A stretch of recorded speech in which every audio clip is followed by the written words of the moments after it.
when the sky is really dark and the rain is hitting like the windows and the roof, those sounds are very common to listen to. You can probably find them on like YouTube and like compilations of them. I love doing that. Um, and another thing is when thunder crashes, it also adds to like this feeling of stillness. And it oddly reminds me of memories of rainy days in my town in Japan. It's called Gunma. I love rainy days in Gunma for some reason. I don't know why. Especially like when you're kind of huddled up inside the house, um, and you just kind of hear like the sounds of the rain hitting the windows. Those are uh, very wonderful memories I have. Another thing I think why I feel very content is when it snows, and oddly enough, it is snowing right now.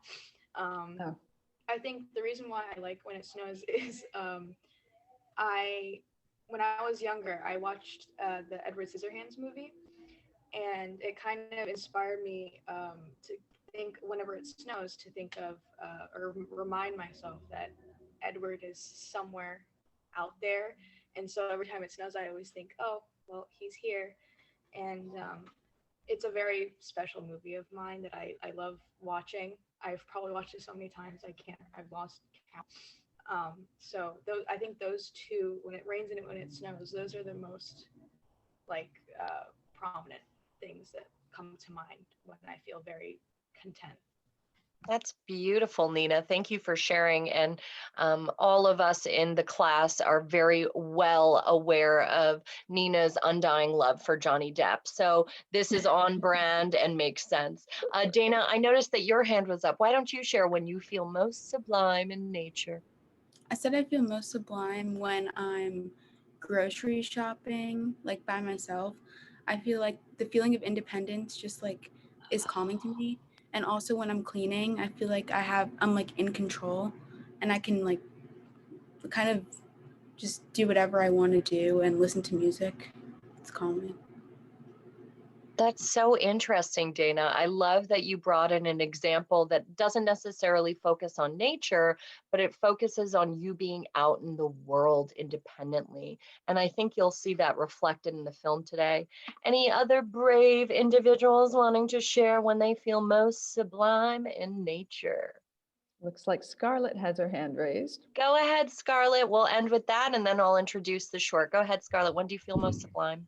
Okay, there's like people doing stuff upstairs, but I feel like most content and sublime in nature, like when we're on vacation on the beach, and it's like you go to see the sunset in the morning, and there's like no one there, and you can just like you're just like there, and all you see is just nature. There's no like people. There's no like there's nothing to worry about really. It's just like super common. Very I nice. love that, Scarlett. Thank you so much for sharing. And Scarlett, yours was very similar to Dana's in that sense of independence and needing to be not isolated, but have that solitude in nature. And Walden would absolutely co-sign Walden's Pond, and Thoreau and Emerson would co-sign that need for solitary in nature, being solitary in nature. All right, so we are going to jump into the screening, but before we jump into the screening, we want to read the questions that we're going to give you during the breakout rooms. And we're going to give you these questions ahead of time so that while you watch, you can think about your responses to these questions. So you'll find those questions in green in the Google document posted in the chat. Once you open up that Google Doc, you'll go to the green questions. They're highlighted in this beautiful sage green, which nature. I mean, come on, put those together. All right, so who is going to read our first question? Rachel, would you be an angel and read us that first question highlighted in green on the Google Doc? Yeah. So Daniel Ali starts and ends with the same extreme close-up. Why do you think he chooses to do this? Wonderful. Thank you so much, Rachel. And in case you're not familiar with what an extreme close-up means, that is really when you're focusing on the face of an individual or very close up of an object, okay? So it shows that you'll see the same shot at the beginning as well as the end. So think about why Daniel Ali chose to do that, okay? The second question, Rachel, can you please call on somebody else to read the second question for the breakout room questions? Dana. Yeah. What scene / shot won the film for you? Why? Wonderful. Thank you, Dana. And that question, a shot or a scene, it can be a still frame, it can be a series of shots. That is perfectly or entirely subjective. So it's up to you. What do you think was the best part of the film is essentially what that's asking. Okay, Dana, can you do me a favor and call on somebody to read the next question, please? Yeah. Scarlett, or well, her sound, Peyton. Sorry, Scarlett.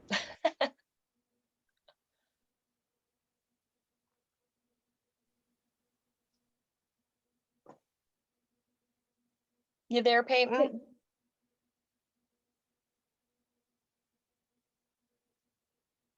All right, Scarlett, be brave. Unmute, give it a shot. Hi, I couldn't unmute. Sorry about Oh, that. that's okay. Welcome back. All right, go ahead and read the third question. Okay.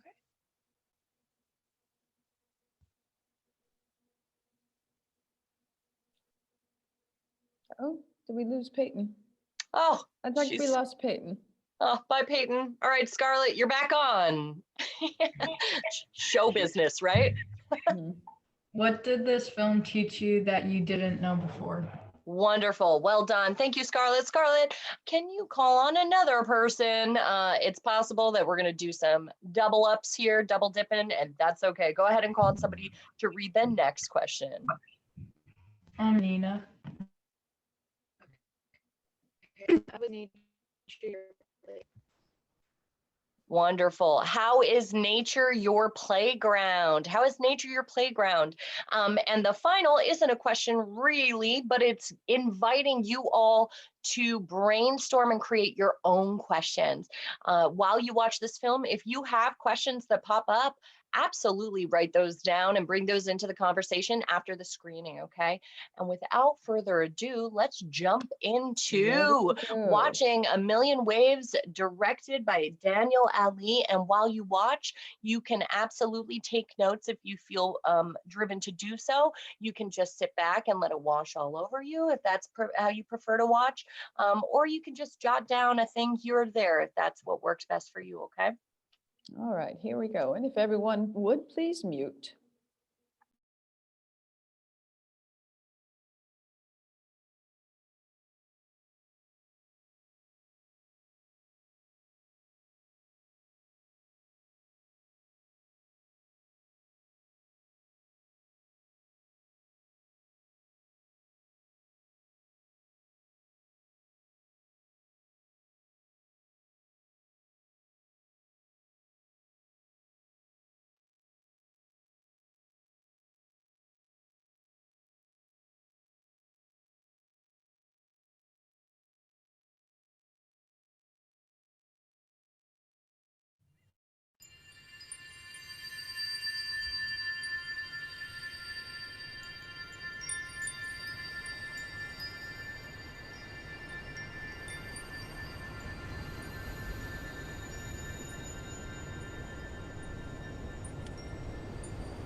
My name is Kavanaugh. They always call me Katy. I'm 19 years old.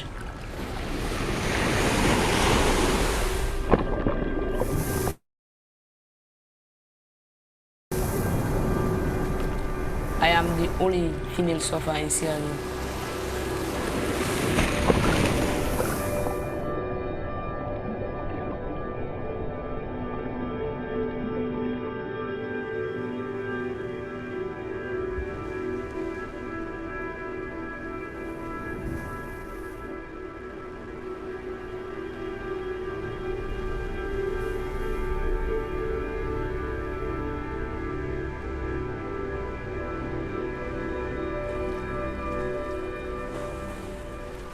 My father passed away 2 years ago. In that moment, Ebola takes place in Sierra Leone.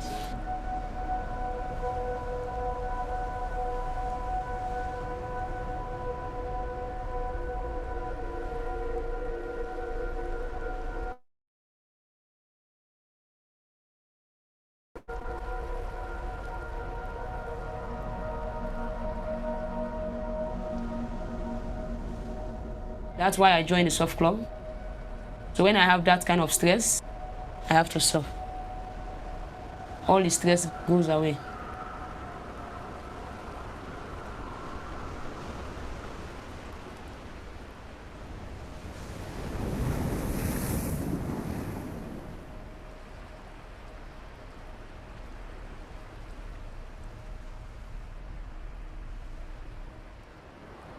Sometimes, when the waves are very good, I wake up 6 o'clock in the morning. I go down in the beach.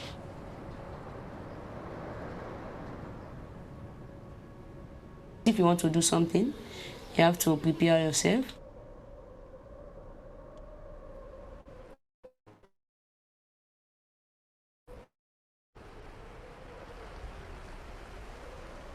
Because surfing is not easy. As for me, I have to surf. So that is the way.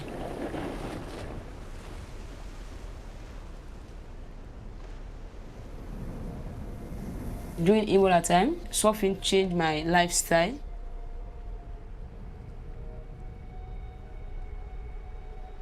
I always think about the wave. I always think that I'm surfing another different country. I feel free, I feel happy, and then I feel so proud.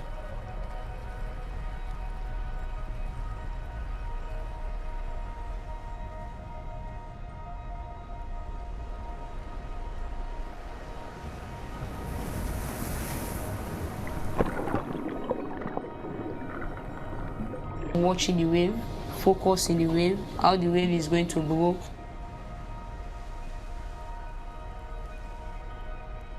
Where the wave are good, where the wave are not good, where it's good to swim, where it's not good to swim. And then when you sit in the water, you have to wait for the wave. You just have to wait for one wave.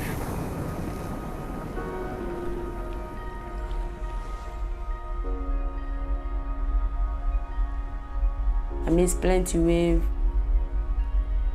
some million of wave. As for me, I have to surf. So that is the way.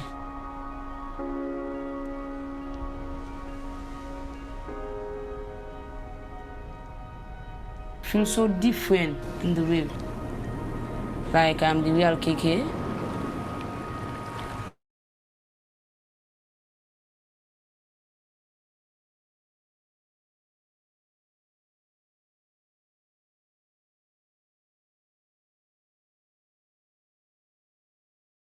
I think everything is going to be okay now.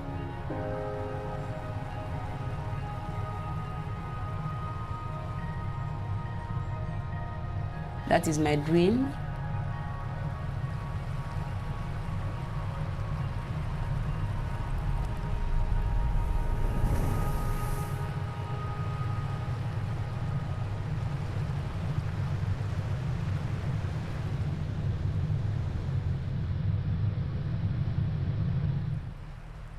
My name is Katy Kamara.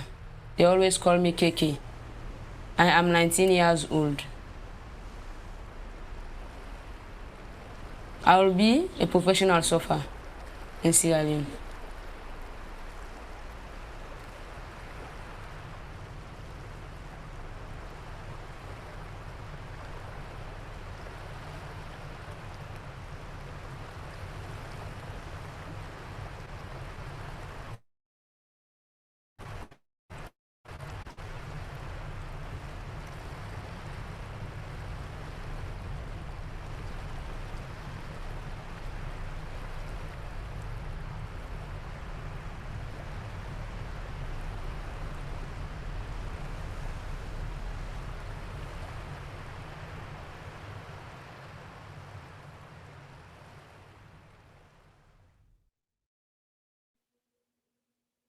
Bring you all back.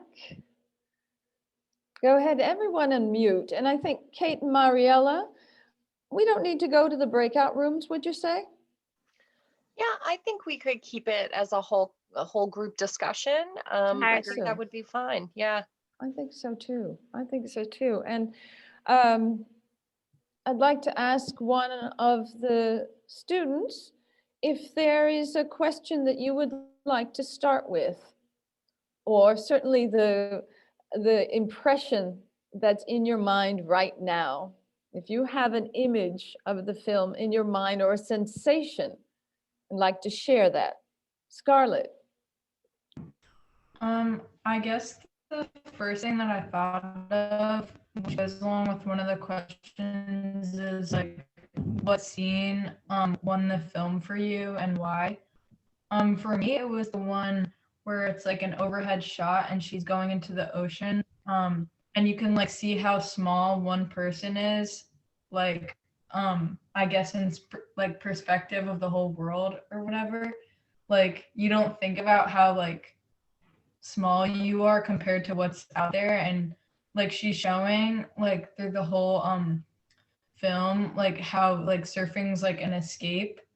And I don't know, it's just like you can tell that she's like one with like I guess we can use the word like sublime because she's so like one with herself and like I don't know. Yeah, oh, that's so nice. And I'm so impressed with all of you. I didn't know the word sublime when I was 15 years old. I don't think maybe I had the sensation. Dana. I was gonna say that scene, the one like the overhead shot, as Scarlett said, and the contrast with that, and then the close up of her face, like in full frame, kind of showing like that even though she's this small figure in this world, that she still has a lot of power. And I think that ending off the film with like her biography, instead of starting with it, was really powerful because she's like, I will become a surfer, and she's kind of like just establishing that she can do so much by herself. Yeah, speaking it into existence, right? And Nice. now she's got this document that she can listen to, even when she doesn't feel like it, she can replay the film. Nina. I was also going to say the same shot as Scarlett and Dana, that part where, you know, she's in the middle of the ocean and, you know, I guess it kind of reminds you like how vulnerable you are when you're in such a big body of water. And but she was able to, with all the shots where she's shown, you know, using her surfboard and all those different scenes, it shows how she's basically overcoming all of the dangers that she could possibly have and just still going through with it. And I think one phrase that she repeated was, I think she said, I surf because I have to, it is the only way, I think it was. I think it was coupled with when she was in the middle of the water, that overhead shot. And I think that was very powerful to see. Yeah. I have a question for anyone. Did anyone feel themselves gripping their muscles and maybe even tightening their abdomen when she was going around the wave? Did anyone have a real visceral experience? Anyone? I did. I did. Did anyone feel, has anyone surfed here? I'm wondering how close we've come to the same sensation. No, no, no. Boogie board, maybe, or just floating. Yeah, I know Kate has. I know Kate has. Yeah, I'm a big floater, but I'm more of a lake person, the wide open ocean. I don't have the courage that KK has, honestly. And Mhm. she speaks to that courage, and she speaks to how, to Nina's point, this is her, well, and Dana also, this is her escapism, but it's also her healing from trauma, right? This is this is what keeps her optimistic and hopeful. This is what allows for her to see a future brighter than her father's, right? I'm really powerful. Let's go. What about what did this film teach you that you didn't know before? And since none of you raised your hands for surfing, you know anything about surfing now? Yeah. Can I say something for the last question? Please, So Rachel. Yeah. everyone was talking about like that the scene where they're like using, I think it's a drone, and they're looking down at her surfing. And I know before we were talking about patience and how that is featured in the film. And during that scene, she's talking about how she's just waiting and waiting for a wave to come. And I think that's where like patience is shown in the film. So I guess tying into the new question, I think I learned that surfing takes patience. Yeah, yeah, sure, certainly. Rachel, would you like to select someone to answer another question, their favorite question? Sure. Nina? Which question should I answer? One that Totally up to you. you'd like to. I guess one thing, I'll answer the same question that Rachel did. What did this film teach you that you didn't before? How Rachel said it taught her that surfing takes patience. I think it also shows, or it kind of taught me, like, courage, I guess, and being able to use something that KK is like passionate about to overcome the struggles in her life, and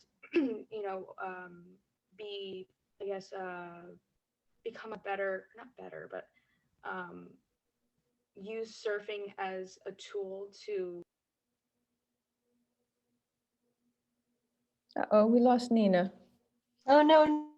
Well, I'll look for her to come back in, certainly, and let her come back in. Oh my goodness. Yeah. Anybody else want to respond to what they learned from this film? What it taught them? There's Nina. There we go. Oh, there we go. Nina can finish her Give her a chance. comment.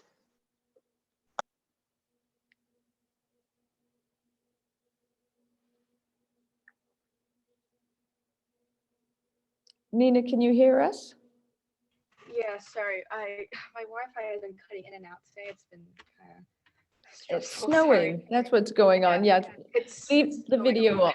That's good. Okay. I forget what I was saying, but I think my point was I found it kind of inspiring that KK was able to use something that she was passionate about to, I guess, overcome the struggles in her life and the trauma that she's experienced, and how it has taught her patience in a time in her life where she really needed it. Oh, yeah, very nice. Who recalls what she wants to do, a dream of hers? Talked about that. Said she wants to surf in other countries. She's already thinking about that. I can imagine looking for her in surfing competitions. Right. Another question, Kate, or Scarlett. Yeah, the next question we have is, how is nature your playground? And that's specific to your own individual life. Because KK's use of nature is using the waves to teach her patience and practice surfing, and not only experience what Sierra Leone has to offer, but also use that as a catapult to explore other places in the world and become a professional surfer, right? So how do you use nature as your playground? I know that we've got a couple people in here that play sports. So can you elaborate on that? Anybody want to go first?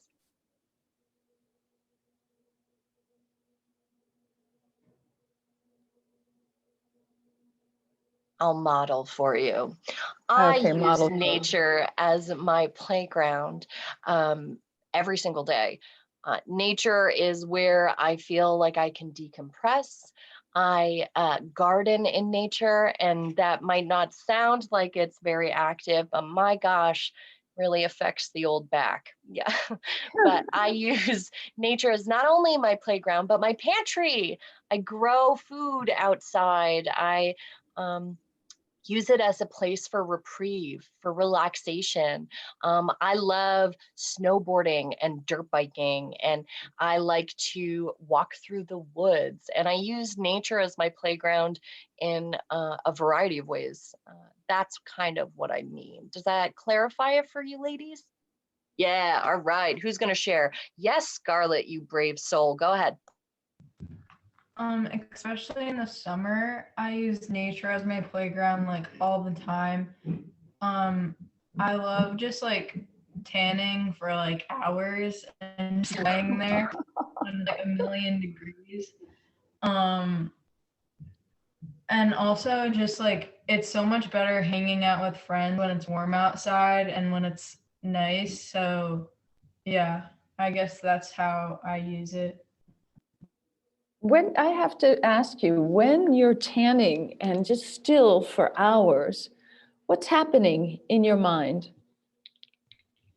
I'm usually listening to music, so I have like a playlist. So I'm kind of just like either sleeping or I don't know. Yeah, feeling and just absorbing heat. That's an activity, isn't it? Right, right. Did I see Peyton with the, sure, she turned her light on for a moment. Hi. Yeah, I did. Hey there, Peyton. Yes. Tell us how you use nature as your playground. So I was gonna add on to what Scarlett said, but I actually came up with another example. So last summer we got like these new hammocks from my uncle's house because he was moving out, so he gave them to us. And like when it gets nice and warm out, like my family will take all the hammocks out and we'll like hang them to the trees and just all hang out together. And that's a really good way to just relax and just sit outside together in nature. And another thing is, we'll sometimes have half my family in the hammocks and then like half of us on the patio and just like all hang out together in the warm. Yeah, that's nice. That's nice. You just named my favorite place to read in the world. A hammock in the breeze with a good book. You're speaking my language, Peyton, especially with the snow coming down. Yeah, Dana, go ahead. How do you use nature as your playground? For me, like I go to like lacrosse camps in the summer, and it's like really exhausting, and like the feeling when you finish like a workout and then you just like lay down in the grass and it's cool. That feeling is just like, it's so relaxing. Even though it's like hard and itchy, it's just like the relief. Oh, that's nice. So expressive. I've noticed over the sessions, your expression, each one of you, has become more vivid. So brava. Rachel, I noticed that you had unmuted. Did you want to talk about how you use nature as your playground? Yeah, so I live on a lake. So in the summer, my mom always wants me to go down and use the lake. So she bought us kayaks and paddle boards. So usually me and my friends meet up and we go kayaking on the lake. So I guess that's a way that I use nature as a playground in the summer. That sounds absolutely divine. Nina, do you want to share one way that you use nature as your playground? Yeah, when I was little, I used to go on walks a lot. Where I lived, there was a lot of like grassy, maybe not grassy, but there were a lot of rice fields and things like that, and there were nice sidewalks. And in the summer, I would go riding on the bikes with my cousins, and we would pick these like small little white flowers because there was like a big field nearby, and we would go into the field and we would pick these flowers and we would make like little flower crowns together. I really like remembering that because it was probably one of the best moments of my life, especially with my cousins when we were all younger, and it takes me back, and it's a very happy memory. But I found out recently that that field is getting turned into like some type of company, so I was kind of upset to hear that. So I can't really go back anymore, but I know I have a lot of memories on. It was like a ground, and it was this huge place, and I really liked going there. Yeah. Can you document that, Nina? Take a photograph of it and keep it for yourself? I'm not sure. It's in Japan, but I'm not sure when they're gonna change it, or like they're gonna start building on it. Hopefully, I'll be able to make it in time before they, start building there. I hope I'm going to the summer, so hopefully I might be able to snap something. Yeah. Or you might be able to use Google Earth and go there and snap something before it changes. Yeah. Yeah. I would love to read out a couple of the responses from Daniel Ali to your questions that you formulated a couple weeks ago, if that's okay. We've got about 9 minutes left. So I won't be able to share all of them, but I will share them with you ladies. How many minutes? Sorry. Just share 3 or 4. Okay. And I'll share all of the responses with you ladies back in Google Classroom. Okay. So Dana, can you read the question that you asked, the first question that you asked? The third question that you asked about Journey of a Stateless Man, which is another short film by Daniel Ali? Yeah. How were you moved by the story in The Journey of a Stateless Man? Wonderful. Thank you, Dana. And Daniel Ali says, "Hi, Dana, and thank you for your question, exclamation point." Okay, so he's really excited about it. And he says, "Wow, well, the topic of migration, asylum, and seeking sanctuary is very important to me. I was born in London, England, but my dad was born in Pakistan and my mom in Wales. I've grown up surrounded by immigrants or descendants of immigrants, and I absolutely love what migration and diversity brings to my country. The Calais jungle is probably Europe's first quasi-refugee camp, and even though it was in France, it felt close enough that I had to go there and make a film. In the refugee camp itself, I was surrounded by desperately sad stories and people who had suffered a past and a journey that no one should have ever suffered. And from what I understood, all they were searching for was somewhere safe to live and somewhere with prospects that they can bring up a family in. There were many different stories in that camp. I probably heard about 15 very different reasons why people were there: war, persecution, running from terrorism, human rights, the list goes on.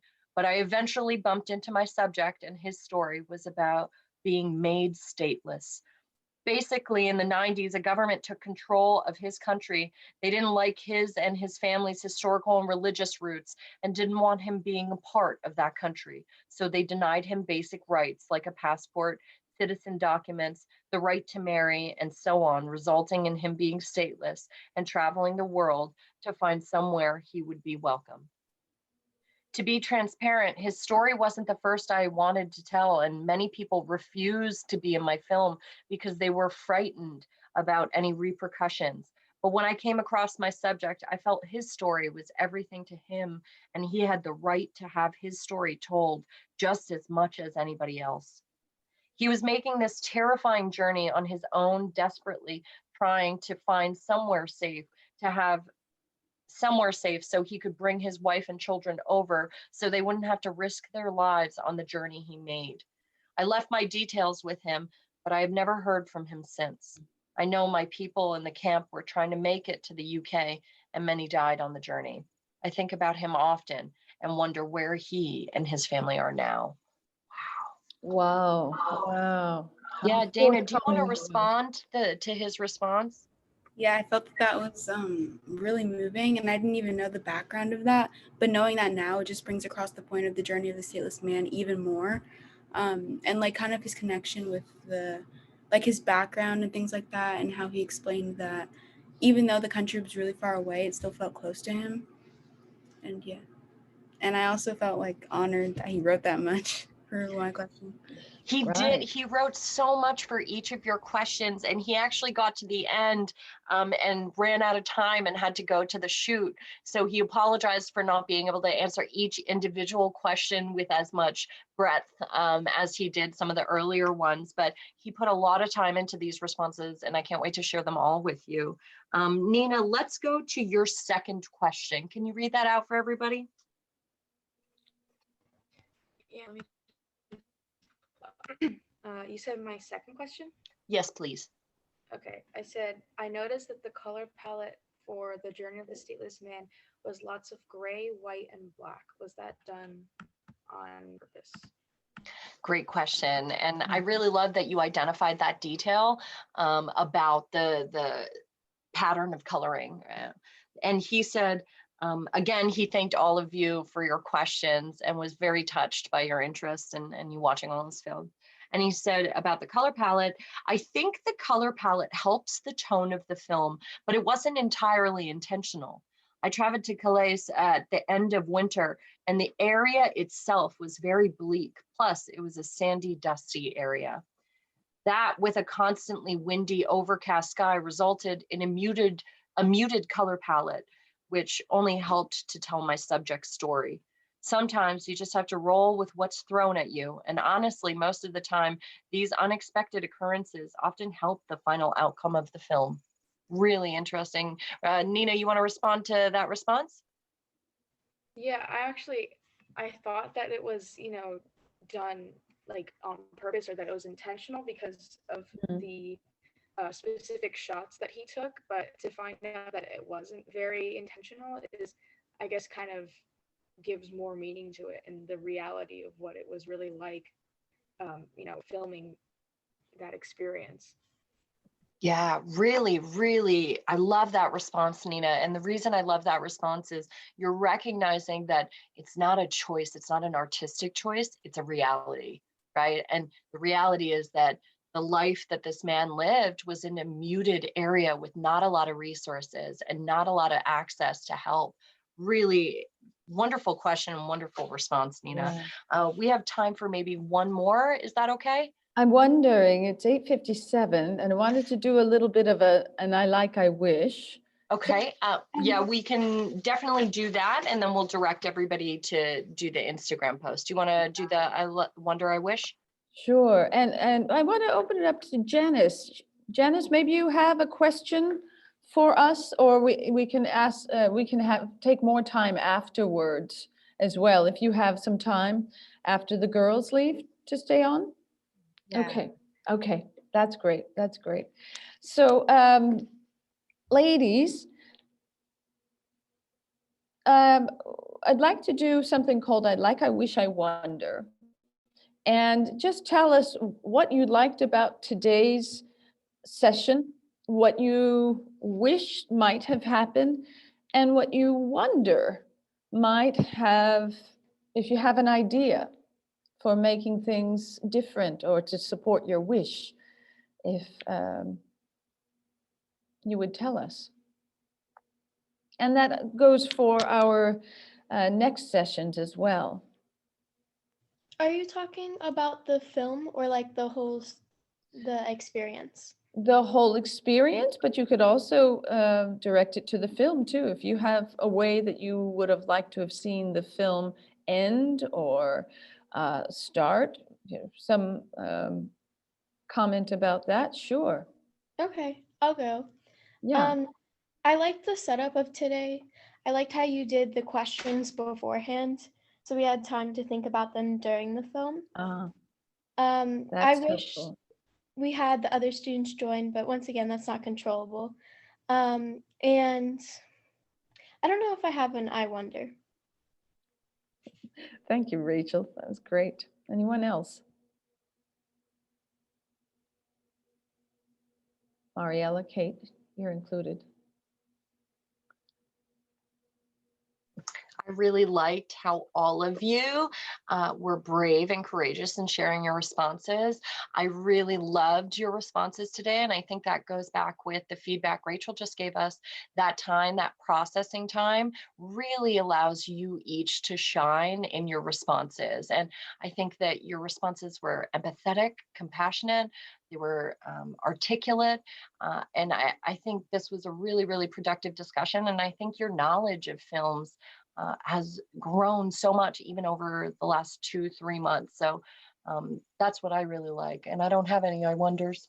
Yeah. Ah, I actually had a question for the I students. think, yes, I Janet. was so impressed with how insightful all of you were and just the questions that you asked. And I was just curious if any of you have already done or have thought about creating your own films or documentaries, either about your own lives or others.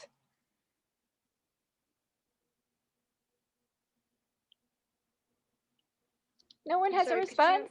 Could you repeat the question? I'm sorry, I couldn't hear. Sure. I was just, you guys seem so insightful and really in tune to the film and just had such great insights. And I was just wondering if any of you have thought about creating your own films, your own documentaries, or your own, about either your own lives or somebody else's life.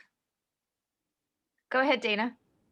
I've thought of making like a film of my parents' life, just like how far they've come in their journey. That's I would nice. love to see that. Me too. Mhm. Let's make that happen, Dana. And yeah, and no time like the present to start making notes about it. Right.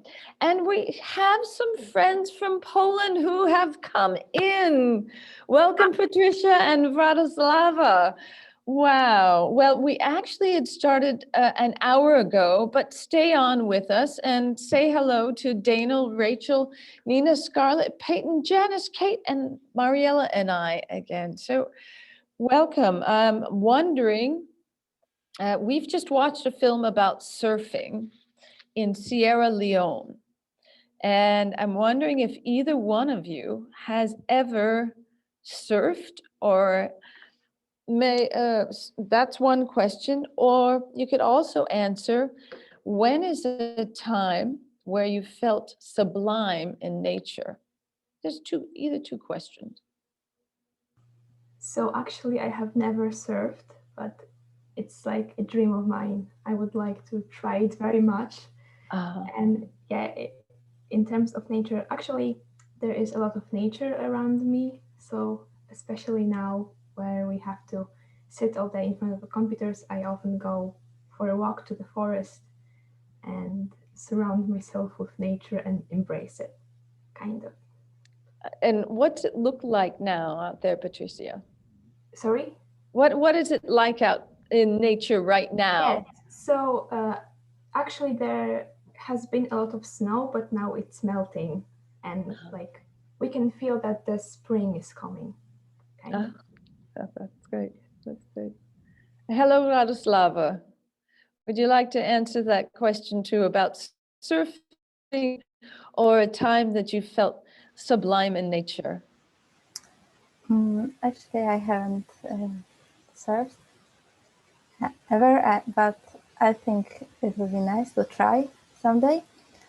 And to nature, I think I feel the most close to it when I think in the mountains or by the sea, and also when I'm spending time with horses, because horse riding is my passion. And recently, because there's a lot of snow, I have been riding to the forest with horses, and I think that's the moment where when I feel the most close to the nature. Oh, very nice. And for the both of you, from the film we watched together last time, what's your memory of the film we watched together last time, which I believe was it Cycling the Frame? No, or maybe We watched Greenland, and we right. watched Home. Yes. Home. Yes. Home and The Wall. That's right. That's right. So I remembered Wall more because I kind of felt more of a personal connection with it, because it's like the character tells a story where he comes back to his homeland, and I sometimes wonder, because I would like to live somewhere else that where I live now, and often I wonder what it will be like when, after some time spent somewhere else, what it will be like when I come back. And yeah, that's all. Oh, that's nice. Does anybody have a question for Patricia? She kind of gave us an idea. She said she'd like to live someplace else. Does anyone want to ask her where that might be? Yeah, would you want to stay, in Poland, or would you want to travel outside of Poland? Probably outside and see other culture and learn the language. And that would be also more challenging. So. And I hate to cut this short because it's so nice to see you, but unfortunately our day has ended back here because we're in a different time zone. So before I dismiss the ladies from New Jersey, if we could all direct you to go on Instagram on your own time to follow us at Screen 360 TV. And there is a question of the day posted there. And ladies in New Jersey, your homework before our next screening is to respond to that question of the day in the comments section. We also are looking to utilize a new app called Journal 360 that you can download through any of your app stores. And we're going to try and use those in future screenings to actually have you connect and respond to one another's questions, pair you up based on your responses. It's a really exciting new app, and that, again, I'll post in the chat. That is called Journal 360. And Patricia and Radoslava, you're welcome also to do that. And there's also, we'll make a time to show you this film. It's a 7-minute film, and I'd love to do that with you. And then perhaps with the Sparta students, we could have a Q&A together when you see the film. Sorry that the time zone may have thrown you off. And let's see, if you would like to give us your email and I can correspond with you directly, you're welcome to do that, because I know going through your teachers might be difficult, but I will certainly follow up with Marzana and Beata so that we can do this again and have the session with you. Yes, the ladies were saying earlier they wished they would get to talk to you a little bit more. They were excited to see you, and we're so glad you can make it, even just at the tail end. I'm sorry we can spend more time together. And my ladies, that is it. You are free to go. Thank you so much for choosing to stay after and giving us your time. And I'll see you ladies on Wednesday, okay? Okay, and Janice, I'll stay on with you if you'd like for a little while. Patricia, Radoslava, we will make an appointment and see you again. Thanks so much for coming on. Okay. It was good to see you. Good to see you. Thank you. You said where should we write those emails, because you asked for our emails. You can put it in the chat. Okay. Do you see where that is? Yes. Maybe in the bottom of your screen, and there's a little chat bubble. It was so nice seeing you both again, and so nice meeting you, Janice, and I'll see all of you later. Bye, everyone. Sorry to run. Bye-bye. Mariela, are you able to stay on a little bit? Yeah. Okay, wonderful. As you wonderful. Wish. Yeah. Good. Okay, Radoslava, thank you. So for the next one, I'll get in touch with you directly too, because Okay. Mardana's email sometimes doesn't go through, and I even called her, unfortunately, and couldn't get her. Okay. Thank you so much. Good. Great to see you both. Thanks for Yes, coming in. bye. Bye-bye. Thank you. Bye. Wow. Well, I was happy to see them come in at the end. And we've had one session with an international baccalaureate school. Katie, do you want to turn off the recording or do you want to keep it on? Oh, yes, pardon me. Sure. And